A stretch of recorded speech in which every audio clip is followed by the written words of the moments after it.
5ই August রাত 8টায় শেষ হল দিল্লিতে সাবেক প্রধানমন্ত্রী শেখ হাসিনার বহু চর্চিত এবং বিতর্কিত প্রেস ব্রিফিং। আর ঠিক রাত না পেরোতেই প্রতিবেশীর অসংবেদনশীল পদক্ষেপের বিরুদ্ধে এক নজিরবিহীন ও কঠোর অ্যাকশন নিল বাংলাদেশ সরকার। পলাতক দণ্ডিত গণহত্যাকারী শেখ হাসিনাকে দিল্লির মাটিতে দাঁড়িয়ে বিষোদ্গার ও আন্তর্জাতিক গণমাধ্যমের সাথে মতবিনিময়ের সুযোগ করে দেওয়ায় চরম ক্ষুব্ধ এবং ব্যথিত বাংলাদেশ। কূটনৈতিক শিষ্টাচারের সমস্ত প্রথা ভেঙে পররাষ্ট্র মন্ত্রণালয়ের অফিসিয়াল বিজ্ঞপ্তির প্রথম বাক্যেই ঢাকার চরম কঠোরতা উন্মোচিত হয়েছে। পররাষ্ট্রমন্ত্রী খলিলুর রহমান ও সেগুনবাগিচার বিশ্ব কূটনীতির চালচিত্র থেকে দিল্লি এবার স্পষ্ট ও ধারালো বার্তা পেয়ে গেছে যে 24 পরবর্তী নতুন বাংলাদেশ আর কোনো বিদেশি শক্তি কিংবা আঞ্চলিক পরাশক্তির সামনে মাথা নোয়ানোর দেশ নয়। বর্তমান জাতিসংঘের সভাপতি পররাষ্ট্রমন্ত্রী খলিলুর রহমান বিশ্বমঞ্চে যে সুদৃঢ় অবস্থান তৈরি করেছেন, দিল্লির অন্যায্য আধিপত্য ও আগ্রাসী আচরণের বিরুদ্ধে ঢাকার এই বাজ পাখির মতো করা বিবৃতিতে মিলেছে তারই প্রমাণ। শোনা যাচ্ছে প্রধানমন্ত্রী তারেক রহমানেরও এতে পূর্ণ সায় এবং সবুজ সংকেত রয়েছে। সবচেয়ে তাৎপর্যপূর্ণ বিষয় হল, পূর্বে রাজনৈতিক হিসাব নিকাশে বিএনপি নেতৃত্ব যে ঐতিহাসিক ঘটনাকে কেবল অভ্যুত্থান বা রাজনৈতিক আন্দোলন হিসেবে উপস্থাপন করতে অভ্যস্ত ছিল, আজ স্বয়ং পররাষ্ট্র মন্ত্রণালয় বিশ্ববাসীর সামনে প্রাতিষ্ঠানিকভাবে প্রজ্ঞাপন জারি করে উচ্চকণ্ঠে উচ্চারণ করেছে জুলাই বিপ্লব। নয়াদিল্লির স্যার মার্ক টালি অডিটোরিয়ামে দেওয়া ওই প্ল্যাটফর্মকে বাংলাদেশের জাতীয় সার্বভৌমত্বের উপর এক চরম অবমাননা এবং জুলাই বিপ্লবের রক্তস্নাত বীর শহীদদের আত্মত্যাগের প্রতি এক মারাত্মক অসম্মান হিসেবে অভিহিত করেছে ঢাকা। বাংলাদেশ আজ বুক চিতিয়ে বিশ্ব দরবারে সাফ জানিয়ে দিয়েছে, বাংলাদেশ আর কোনোদিন কারো বশ্যতা স্বীকারকারী রাষ্ট্র বা ক্লায়েন্ট স্টেট হিসেবে থাকবে না। পররাষ্ট্র মন্ত্রণালয়ের ইস্যুকৃত ঐতিহাসিক এই প্রজ্ঞাপনে তুলে ধরা হয়েছে আন্তর্জাতিক রাজনীতি ও দক্ষিণ এশীয় ভূরাজনীতির এক বিস্ফোরক প্রতিবাদী দলিল। বাংলাদেশ সরকার ভারত সরকারকে বহু আগেই আনুষ্ঠানিক এবং কূটনৈতিক মাধ্যমে আগাম উদ্বেগ জানিয়ে অনুরোধ করেছিল, যাতে স্বাধীন বাংলাদেশ রাষ্ট্র ও তার আত্মমর্যাদাশীল জনগণের বিরুদ্ধে কুৎসা ছড়াতে কিংবা ফেসিবাদের পুনর্বাসন ঘটাতে দিল্লির ভূমি ব্যবহার করতে না দেওয়া হয়। কিন্তু আন্তর্জাতিক কূটনীতিক রীতি, প্রতিবেশীর সার্বভৌমত্ব এবং ন্যূনতম রাষ্ট্রীয় শিষ্টাচার বজায় না রেখে ভারত সরকার শেখ হাসিনাকে সেই প্রেস ব্রিফিং আয়োজনের সুযোগ করে দেওয়ায় ঢাকা গভীর খেদ এবং তীব্র ক্ষোভ প্রকাশ করেছে।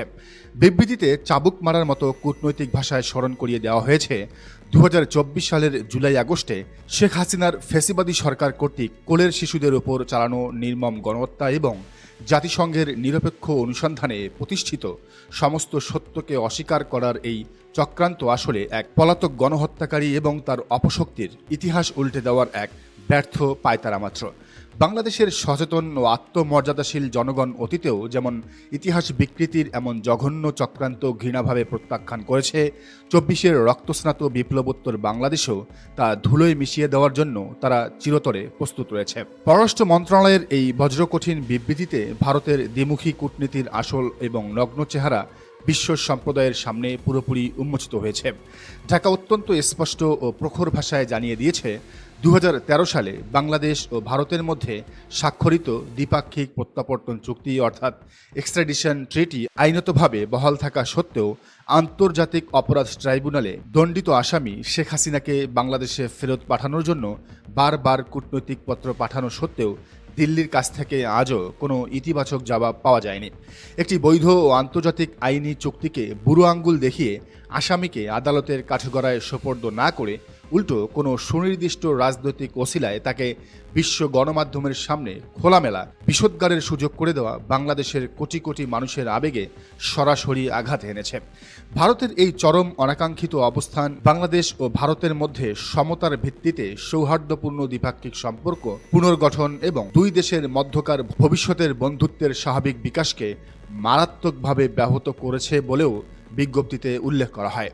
বাংলাদেশের মুক্তি সংগ্রাম ও কূটনৈতিক ইতিহাসে পররাষ্ট্র দপ্তরের পক্ষ থেকে প্রতিবেশীর উদ্দেশ্যে এমন ধারালো ও প্রখর ভাষায় প্রজ্ঞাপন জারি করার নজির অতীতে কখনোই দেখা যায়নি। বিবৃতিতে বিশ্বমঞ্চে সরাসরি হুঙ্কার দিয়ে বলা হয়েছে, জুলাই বিপ্লবের রক্তিম চেতনাকে অক্ষুণ্ণ রেখে এদেশের মুক্তিকামী জনগণ এক মনে সংকল্পবদ্ধ যে বাংলাদেশ আর কখনোই ফ্যাসিবাদের সেই অন্ধকার নির্যাতন কূপ কিংবা গুম খুনের রাজত্বে ফিরে যাবে না। দণ্ডিত গণহত্যাকারী শেখ হাসিনা এবং তার মাফিয়া সিন্ডিকেটের জন্য স্বাধীন বাংলাদেশের মাটিতে আর কোনো বিন্দুমাত্র রাজনৈতিক স্থান হবে না। রাজনীতি বিশ্লেষকরা বলছেন, বিপ্লব, সার্বভৌমত্ব এবং বশ্যতার স্বীকার না করার এই শক্ত ও ঐতিহাসিক বার্তা শুধু দক্ষিণ এশিয়ার মোড়লদের জন্যই নয়, বিশ্ব দরবারে বাংলাদেশের এক নতুন আত্মমর্যাদাশীল পরিচয় প্রতিষ্ঠার ঐতিহাসিক টার্নিং পয়েন্ট।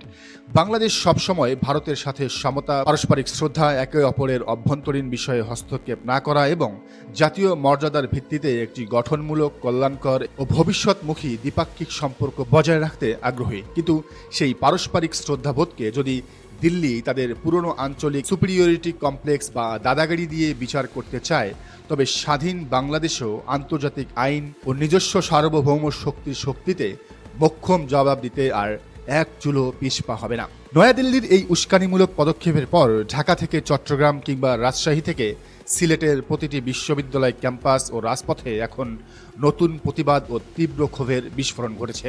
আগুন দেওয়া হয়েছে সাকিব আল হাসানের গ্রামের বাড়িতেও।